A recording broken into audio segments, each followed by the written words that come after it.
Let's talk about priority. Priority is when two people want to do something and we have to figure out which one of them gets to go first. So, an easy example here would be boarding an airplane. Everyone wants to board the plane as soon as possible, but someone has to go first. So, what airlines do is they allow people to pay money for the privilege of priority boarding. All this means is that they get to board the plane before your broke ass. But what does all this talk of boarding airplanes have to do with card games, and Yu-Gi-Oh in particular?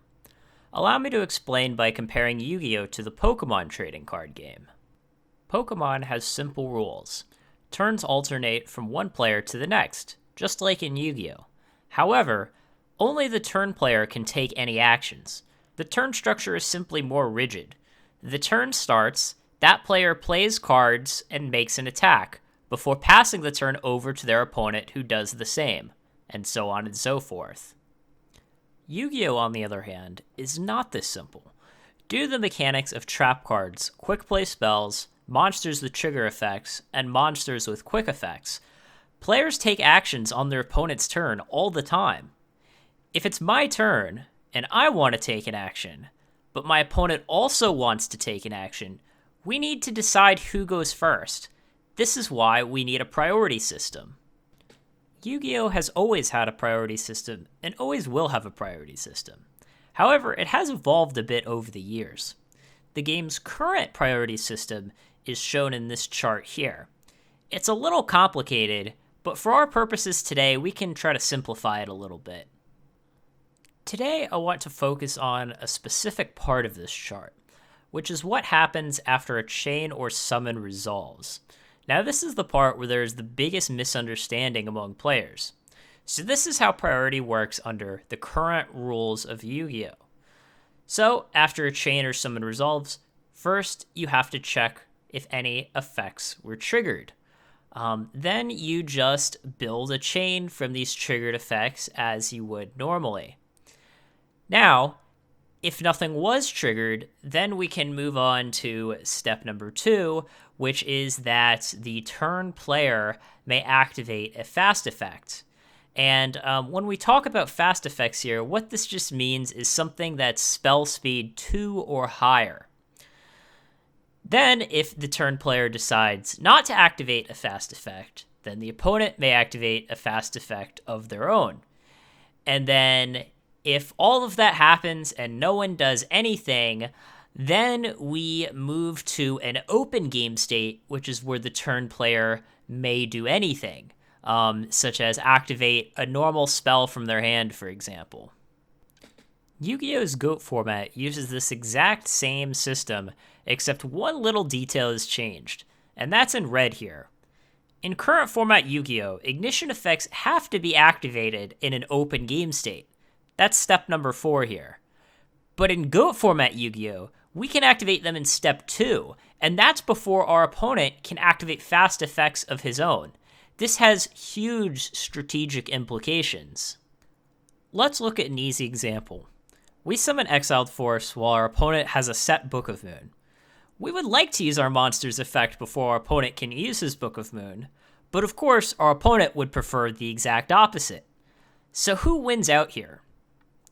In current format Yu-Gi-Oh, our opponent would get to use his Book of Moon first, because fast effects like Book of Moon always take priority over ignition effects like Exiled Force. But ignition effects are first-class citizens in GOAT format. They get to activate before our opponent's fast effects. So once our Exiled Force hits the field, we can activate its effect, tributing itself as a cost, and targeting a monster. Our opponent cannot target Exiled Force with his Book of Moon at this point, as Exiled Force is already in the graveyard. Now what about Exiled Force versus King Tiger Wangu? Recall from our list that trigger effects always go before everything else. So when Exiled Force hits the field, King Tiger Wangu triggers as Chain Link 1. Of course, either player may chain to King Tiger Wangu's effect if they'd like to. So can we chain Exiled Force's effect then? The answer to that question is no.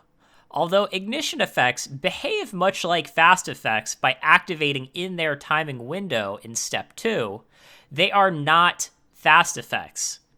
So we need to respect Exiled Force's unique identity by not expecting it to chain to a trigger effect. Ignition effects will not be chain linked 2 or higher, and that's okay. A more complicated scenario is Breaker the Magical Warrior versus Ring of Destruction. Breaker is unique because it is a monster with both a trigger effect and an ignition effect. So when Breaker is normal summoned, its trigger effect to add a counter is activated. Our opponent may chain to its effect with a card such as Ring of Destruction. This chain resolves backwards, and Ring of Destruction would destroy Breaker the Magical Warrior, dealing 1600 damage. If our opponent does not chain, then Breaker's trigger effect resolves, and now we have to follow the rules of priority again.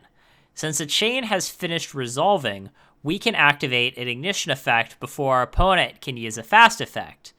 And Breaker has an ignition effect, the effect that allows us to remove a counter and destroy a spell or trap. When we use this effect, removing the spell counter is a cost, so this is done immediately. Then our opponent can chain his Ring of Destruction to our ignition effect, dealing 1600 damage. There are essentially 2 different timings where our opponent could activate Ring of Destruction. One allows us to use our Breaker's spell or trap destroying effect, and the other does not. But in either case, our opponent's Ring of Destruction will deal 1600 damage. In the first scenario, the spell counter has not been added yet, so Ring deals 1600. In the second scenario, the counter has been added and removed, so Ring still deals 1600. Now, one common misunderstanding is that you have to say the word priority when you're using an ignition effect, like some weird game of Simon Says. This is not true at all. Priority is a right that you have, regardless of whether you announce it or not. You are simply following the rules of the game by exercising this right. And if your opponent also understands the rules of the game, there should really be no misunderstanding. Announcing that you are using your priority when you summon a monster is a lot like announcing that you're using your priority when you're boarding the plane. Everyone already knows that you have priority, so announcing it to the world makes you come off as like a bit of a noob. Just board the damn plane. Another common misunderstanding is that you can summon a monster, ask your opponent for a response, let them use their fast effect like Ring of Destruction or Book of Moon, and then try to go, oh wait buddy, I wanted to use my priority. This is a lot like holding a door open for someone and then trying to say, wait, I wanted to go first, when they try to walk through it. That's not how any of this works. When you ask for a response to your summon, that means that you are passing priority over to your opponent. You can't give up your right and then try to ask for it back.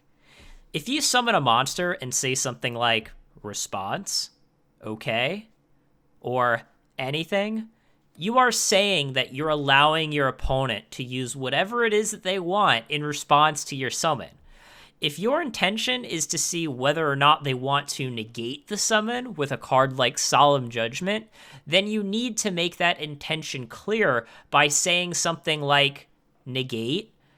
Doing otherwise makes it look like you're trying to trick your opponent into revealing one of their cards.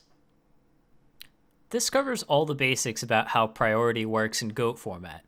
But let me tell you one last trick about priority. If you want priority to see all of my GOAT format content as soon as possible, then you'll need to click the subscribe button and ring the bell for notifications. Until next time, happy duels.